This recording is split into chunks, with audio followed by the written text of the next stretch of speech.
是很厉害的。对。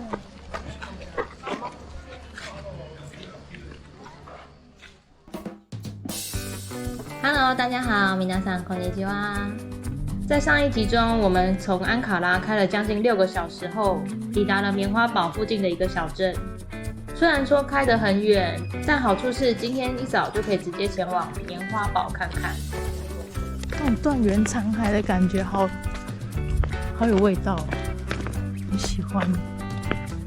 说到棉花堡，大家可能会先想到它的石灰岩天然温泉池。我们一进到园区之后，也马上来到这边。需要注意的是，石灰岩池这边必须要脱鞋赤脚才能走下去。然后用手提了，不然怎么办？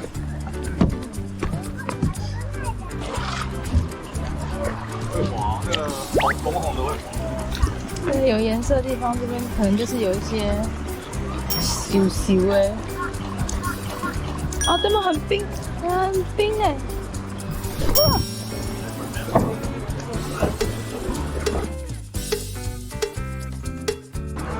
哦，它的纹理好特别，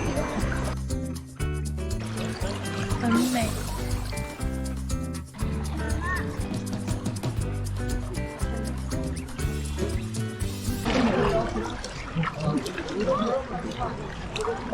冰，超级冰的。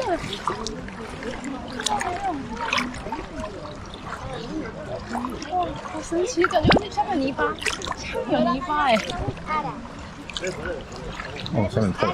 真的，下面蛮刺的，蛮痛的，而且很冰。有啊，有比较不痛的地方，你找那个泥巴软软。这里的温泉含有石灰岩成分，随着岁月不断沉积之后，形成了这样的天然泳池。外观虽然看起来像是雪白色的碉堡一般，但其实走起来还蛮痛的。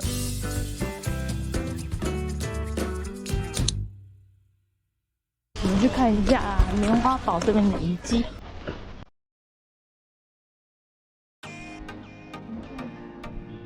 大多数的人可能只知道棉花堡这个天然温泉池，但其实这里是一座古罗马时期的古城——希拉波利斯。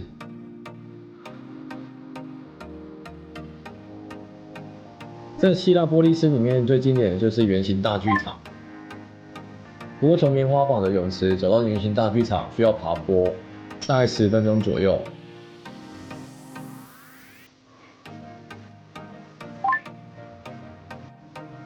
这里天气真的是超级热，加上当天我们又还没有吃早餐，爬上这个山坡其实意外的非常耗体力。好不容易爬上剧场之后，景色真的是非常壮观，整体的状态保持的还蛮好的。如果你的旅伴也是看到古代遗迹就会受不了，想要乱冲的话，那也可以选择买一杯柠檬汁，坐下来慢慢等它。你在说我吗？对啊。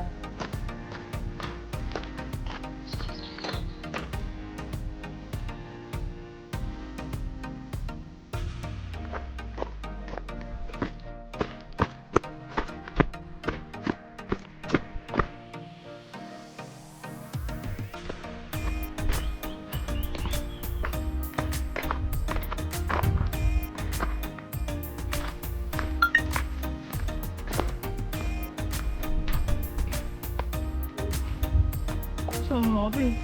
他跑下面干嘛？很远呢，从这走过去很远呢。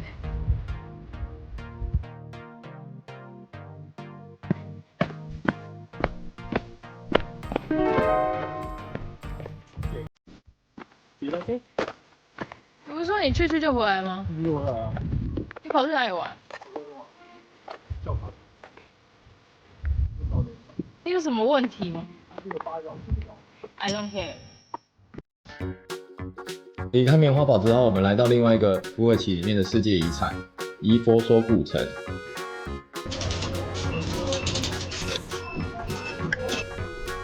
非常确实，比较那边。从棉花堡开过来大概需要1个半小时左右的车程。这座古城最早是由古希腊人在西元前10世纪的时候建造的。一直到古罗马时期都是当时的小亚细亚地区的大城市。虽然目前这里只是一座古城遗迹，但里面还是非常的壮观。很浪漫，这个柱子的纹理很漂亮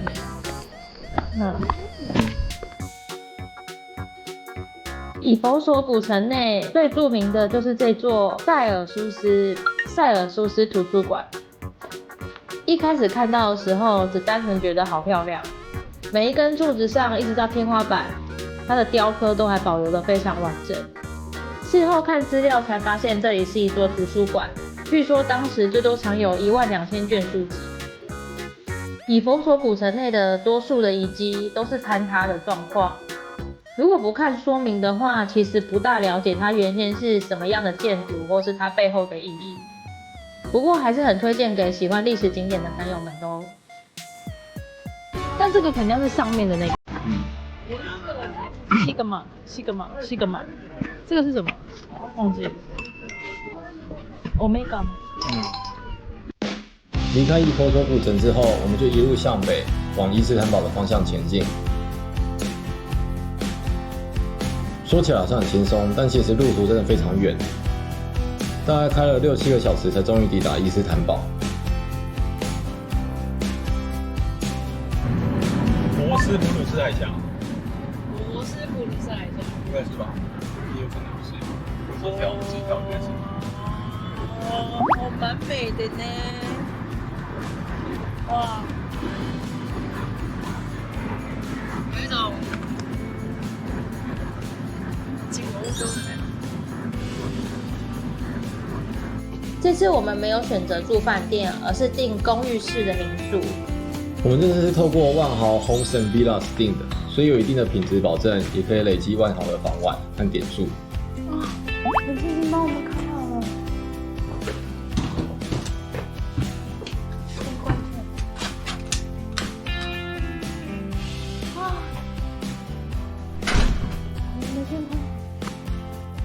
而因为我们只有2个人，所以是选择格局比较小，1厅1卫1房的公寓。正前方是厨房，左边浴室，正前方是客厅。客厅超大，舒服，有点低，对不对？那还不错。因为是住家式，所以就是厨房一定都有。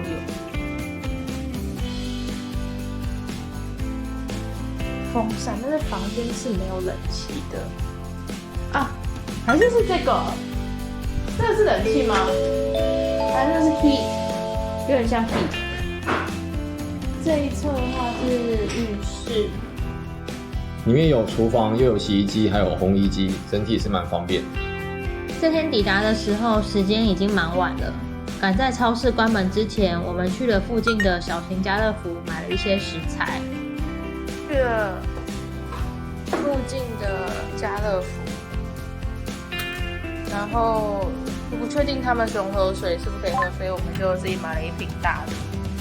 水不贵，在这里不贵，鸡蛋也还好，买比较便宜的。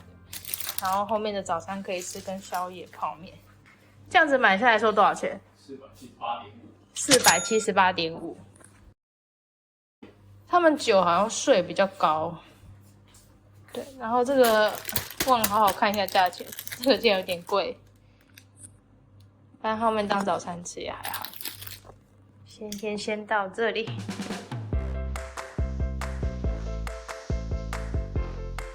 待在伊斯坦堡这几天，我们基本上都是利用 Istanbul E-Pass 来逛伊斯坦堡的景点，可以使用的景点和活动非常多。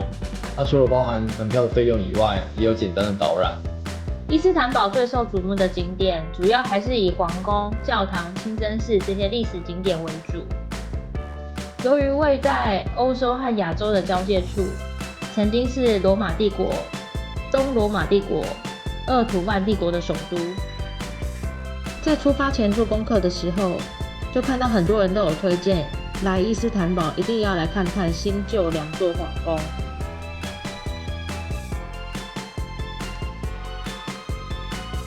鄂图曼帝国的国王称为苏丹，这座多尔玛巴赫切宫是第31任苏丹下令所兴建的，一般会把这边称作为新皇宫。最大的特色就是这座新皇宫花了很多钱建造，从门口的钟楼一直到花园，还没有进到皇宫之前，就已经觉得它的建筑物非常的壮观华丽。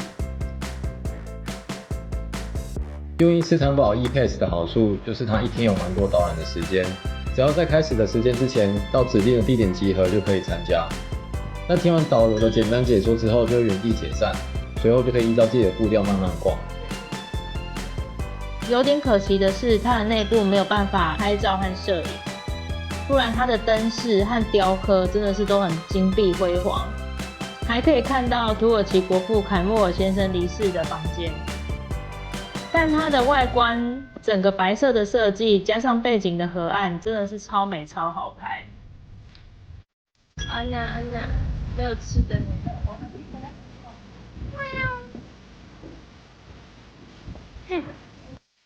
拍到一个超美马克杯，颜色我超喜欢，因为它这是立体的。哦，你猜多少钱？你先猜。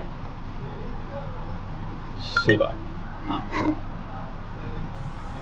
哇！给我400块就让我买。对啊。你看这里多美，超美的。比起新皇宫，旧皇宫就显得比较保守一点点。在新皇宫盖好之前，旧皇宫是过去的苏丹办公和生活的地方，建筑风格也比较亚洲一点，比较有阿拉伯色彩的感觉。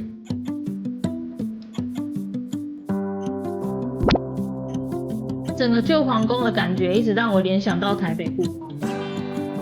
除了看它本身的建筑特色之外，这里还有很多当时鄂图曼帝国的文物室内展区可以看。这些室内展区最大的好处就是有冷气可以吹，一边吹冷气，一边欣赏他们的书法，看过去的一些服饰和文物，其实还蛮有趣的哦。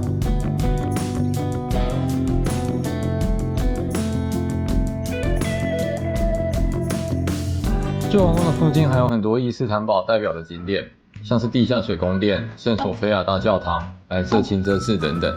这个区域是伊斯坦堡欧洲区的旧城区。除了刚才说的2座皇宫之外，这次伊斯坦堡的旅行中，我们最推荐的景点应该就是这个地下水宫殿了。其实它是一座非常巨大的储水槽，是东罗马帝国查士丁尼大帝时期所建的。对于过去的人们来说，确保饮用水是一件非常重要的事情。据说这座地下城可以储藏将近10万吨的水。这座地下城被发现的契机也很有趣。过去罗马人为了确定地下水没有被下毒，所以会在储水槽里面养鱼。据说后来就是有人看到地底下有水，而且有鱼在游，才意外地发现这座地下水宫殿。这座地下水宫殿里面有非常多的石柱，不过因为这些石柱都是从各个地方搬过来的，所以每一根的形状设计都不太一样。在地下水宫殿最深处有一个被倒置的梅杜莎石像。在地下水宫殿最深处有一个被倒置的梅杜莎石像。就是有一根石柱比较短，它刚好去把那个梅杜莎石像塞在那边，就刚刚好可以用，就是这个意思。就算不大熟悉土耳其的历史，也一定有听过圣索菲亚大教堂。不过正确的说法，它已经不是教堂，而是清真寺。圣索菲亚大教堂是拜占庭皇帝查士丁尼一世下令建造的，是拜占庭文化中非常代表的建筑之一。这里直到1453年之前都是君士坦丁堡的大教堂。在1453年，鄂图曼土耳其人征服君士坦丁堡之后，苏丹穆罕默德2世下令将大教堂改为清真寺。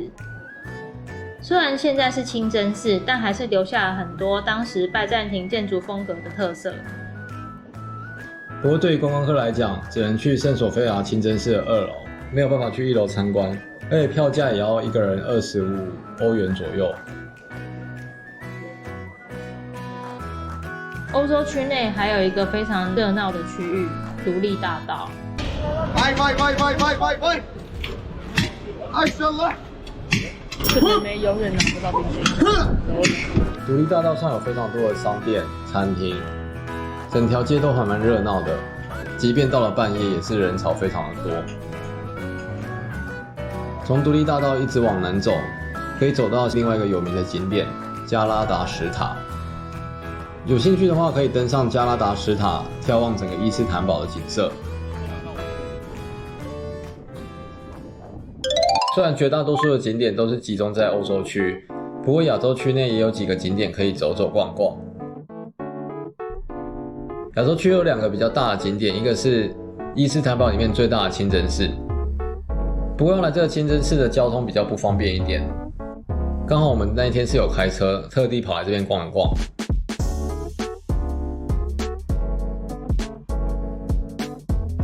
除了清真寺以外，亚洲区的卡德科伊这一区也是蛮值得来逛逛的。这一区到处都有各种不同的壁画可以看，而且有非常多的餐厅、市场，还有商店，不管要买东西、吃东西，或是逛街都很方便。我觉得真的蛮像西门町，但有坡啦。撇开这一点，那种商店的感觉啊、街景啊、氛围，蛮像的。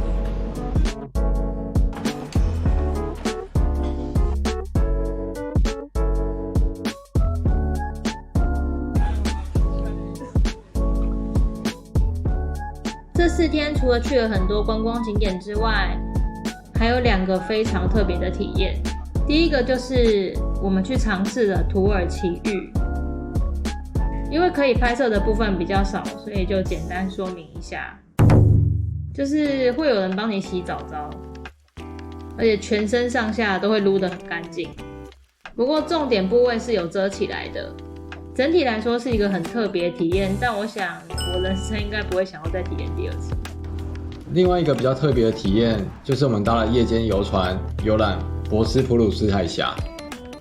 它的内容包含了饭店来回接送、在船上的晚餐，还有一些在船上的土耳其当地表演。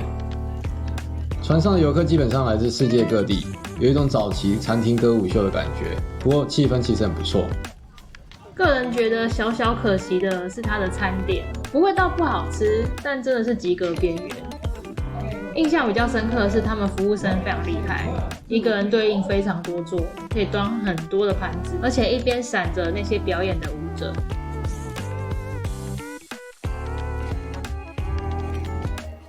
比起吃饭的过程，我比较喜欢到船上的甲板看夜景。在甲板上其实也可以看到表演，是一个很推荐的位置。整体来说，体验虽然很棒，不过要小心土耳其人的工商陷阱，他们会有很多人主动帮你拍照，之后问你要不要买照片，也会有穿很辣、穿很少的大姐姐到你前面跳舞，然后就要被迫给小费，所以要小心咯。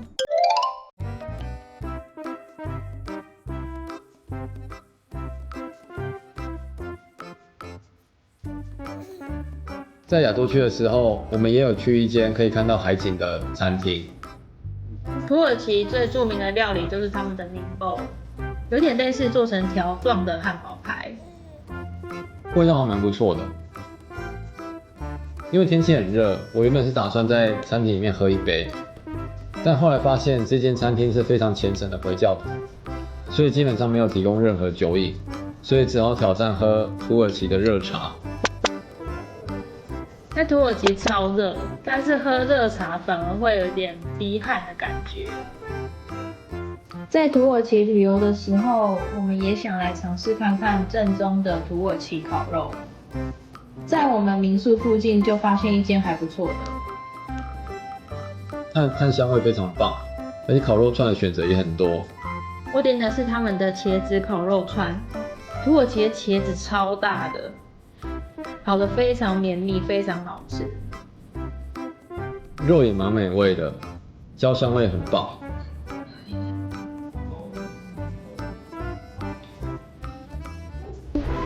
因为里拉跟台币几乎是1:1嘛，所以就把它想成台币的话，就觉得哇有点贵。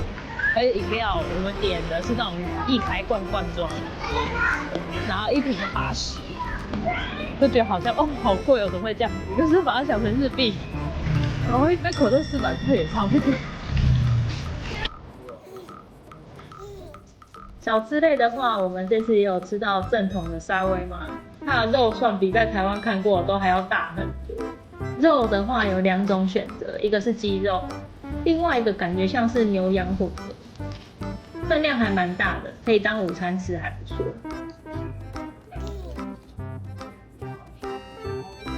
那都来到了土耳其，当然要吃吃看当地的传统点心。来到这家老字号的 Hafız Mustafa， 据说是鄂图曼帝国时期开始的老点心店。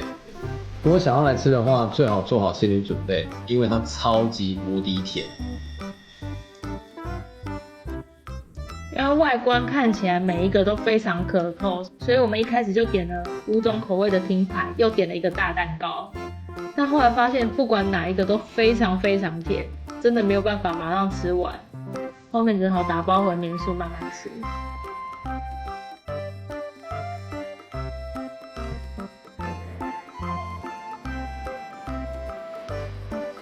这是我们印象最深刻的餐厅，就是我们来到香料市场的时候拜访的一间餐厅。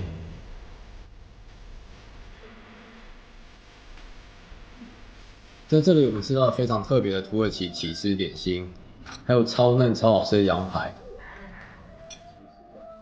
哦，那个羊排真的是超好吃的，这次吃到第1名。如果有来香料市场的话，蛮推荐来这边走走。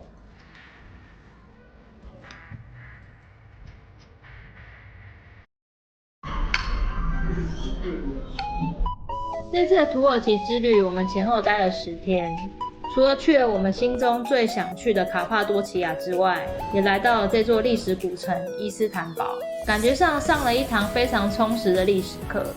小小的遗憾就是没有去到蓝色清真寺，可能刚好预约到他们在做礼拜，没有对外开放。但也因此注意到广场上有个非常特别、来自古埃及的方尖碑，应该是这次旅行中看到最古老的历史文物。观光区的地方虽然物价有一点高，但整体来说还是可以接受的范围。喜欢旅行、喜欢异国文化的话，很推荐人生可以来土耳其旅游一次看看哦。那么今天的影片就先到这边，下次再看看我们要去哪个国家玩喽，拜拜。19